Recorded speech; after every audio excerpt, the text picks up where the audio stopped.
Welcome to WRV Sediment Lab Procedure. This will show you how to take a water sample, which hopefully contains sediment, process it, weigh it to help us determine how much sediment is occurring due to runoff into one of our project streams. So in the equipment, we have our scale, which needs to be calibrated. We have some filters that are dried and ready to go. They've been dried inside a oven in order to prevent excess moisture from affecting the weight. We have here a lab sheet, which will be filled out in this sort of format here. Gives you all the various information, the date of the test, the date of the sample, station name, filter ID, which is the de facto sample ID, and various weights. We also have distilled water to clean our equipment with, and also nitrile gloves to prevent any dirt from your hands contaminating the samples. We have our drying oven here for our filtered samples, and it's usually set to about Mark 14. That gets it the proper temperature for 24-hour drying time. Here we have our funnel that will hold the filter, a flask to collect the sample that drains through. We have a pump, a couple of graduated cylinders, and that is everything you basically need in order to run the samples. The first thing you really want to do is you want to go ahead and check the calibration on the scale. In the past, we've sometimes had problems with vibration and such affecting the scale, so you may want to recalibrate several times during a test run, say after each filtration and you're starting a new sample. So, or when things are quiet like today, it may need only one calibration. In order to calibrate, you hit menu cal, calibration, hit yes, internal calibration, hit yes, and allow it to run. Once it says calibration done, then what you'll do is you'll just go over there and you'll hit the calibration exit button, and you'll be done with this step. You have a glass plate with the filter on it. The glass plates are generally kept in the oven along with the filters. The glass plate and the filter are weighed together, since there's no good way to pull them apart after the sample run is done. So basically just place them in there, close the door to prevent air currents or any other disturbances. Wait for it to settle down a little bit. I'll call this 383530. So yeah, I wrote 383530 under plate and filter weight. You'll see the previous entries are in here as well. And then when I pull the sample out of the refrigerator, I'll fill in some more of this information as well. Oh yes, I can fill in the filter ID number, which is 1062. So here we have a sample bottle. This label's been reused. This is from 5/30/2020 at station LC2. That's our monitoring point. This is a 500 milliliter bottle. We use the entire bottle to run the sediment sample, so we can get a fair amount of product out of it and during our filtration process. Here, for example, is what it looks like. I can just about tell you what stations based upon how dirty they are. This is the one that's furthest downstream, as you might imagine.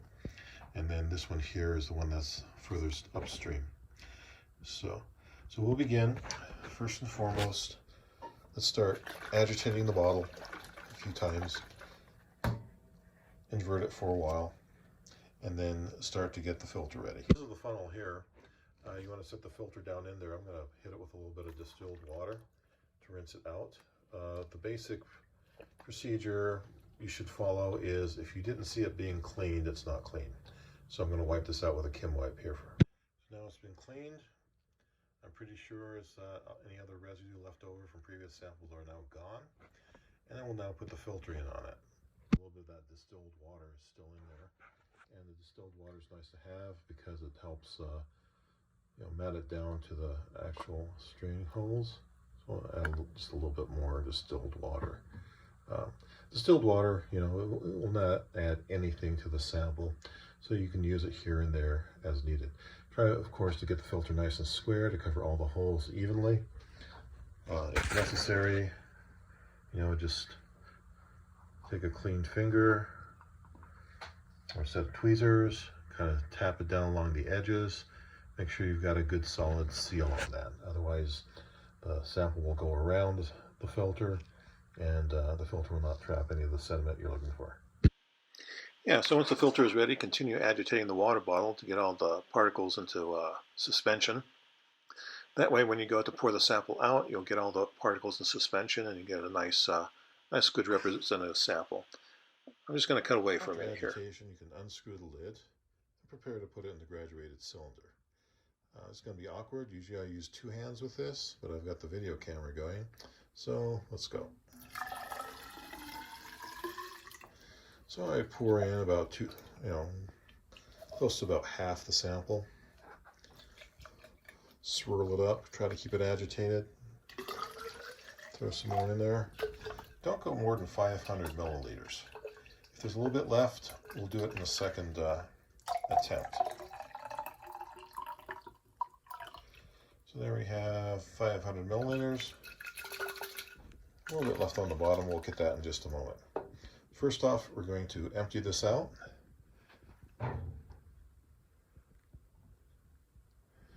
And I'm going to go ahead and pour it into the funnel there. Now don't overfill it, just leave a little space. Also try to agitate the graduated cylinder a little bit. Trying to keep the sediment suspended so it all comes out nicely. And we can agitate some more. Swirl it around. There's some stuff on the bottom there. We can keep going for it. And we will rinse this out with some distilled water here in a moment. So I'm just going to fast forward a moment.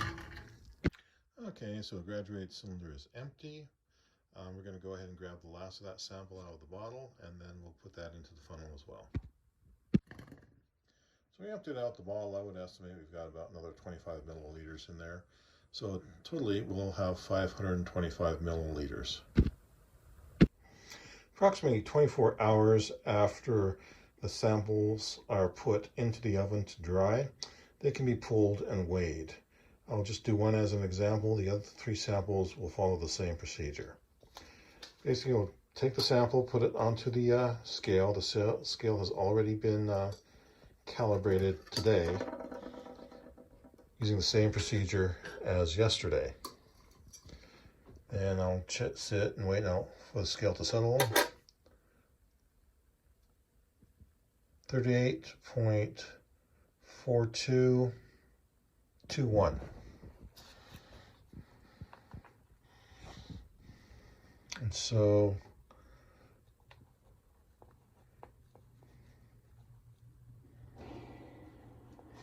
$38.4221. So it looks like we have another 25 milliliters to put in there, so that would be 525 milliliters total in the bottle. So you just put it into your data sheet. What I'm going to do now is I'm going to go ahead and put a little distilled water into the sample bottle. I'm going to use this to rinse out to the sample bottle. Get cleaned up. Go ahead and top the lid on loosely. And shake it up a little bit. This will get the last of the residue of the sample out. Because we're using distilled water, it will not change anything in terms of the actual volume of sediment. So what I'm going to do is I'm going to do that 3 times. Triple rinsing means clean. And then I'm also going to take care of the graduate cylinder, and I'll demonstrate that as well. Before removing the label, in fact, you can do this, any time in the process, wherever you feel it's more convenient. But for me, this is a good time. I will put down the station number, which is LC2, and the date, which is 5/30/20.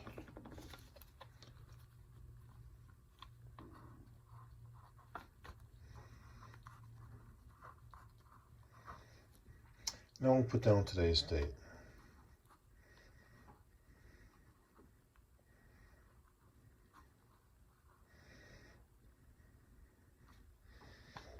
And of course, we also want the filter ID, which is 1062. If you take another look at it there. So now we have everything ready. We just have to take the filter out once everything's drained and go ahead and dry it. Now, between the processing though, you also want to clean out the graduated cylinder and make sure there's no residue left so that everything gets counted properly. So I'm going to triple rinse this, swirl it around, get the last of the sediment out if there is any. At that point, the graduated cylinder will also be clean and we'll be ready and set up for the next test run. So it's draining, and we can look at it there as it goes. Graduated cylinder has been properly rinsed, the bottle's been properly rinsed and the label removed. All the pertinent information is now on the data sheet, and all we have to do is set it overnight to dry. So this is draining fairly well. If you feel you need to, you can use the pump. There's just a little switch back here you can turn on, and then you can turn it on for a little bit, help it drain quickly. You see it going a bit faster there. Just be careful you don't get any water down into this line. I think this is only a dry pump, not a wet pump, so we don't want to short it out or do anything else bad to it. So just go ahead and let it drain, and just give it a few minutes. Go ahead and rinse it off a little bit with a little distilled water again, just to see if there's any residue along the walls that you might want to get off.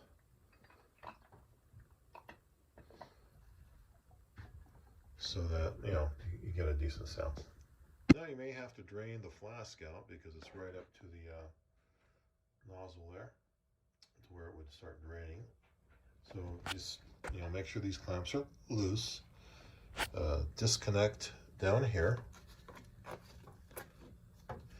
and then you can move the flask out gently.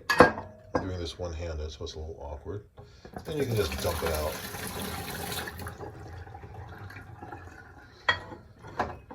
And then you actually can now get the filter out. So we get the filter out. It's a little awkward once again because I'm trying to do this with one hand. I have these tweezers. They've been previously cleaned with distilled water. So I'll go in there.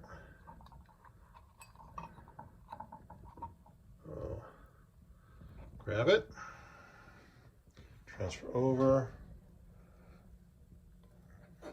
down onto a plate. Okay, the plate is now ready to go ahead and go onto into the oven for about 24 hours. So there should be plenty of room.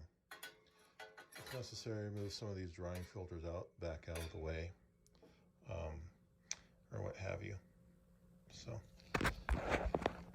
again, and I'm going to go ahead and clean it out with some distilled water and a Kim wipe again to make sure everything's nice and clean for the next run so we don't get any cross-contamination.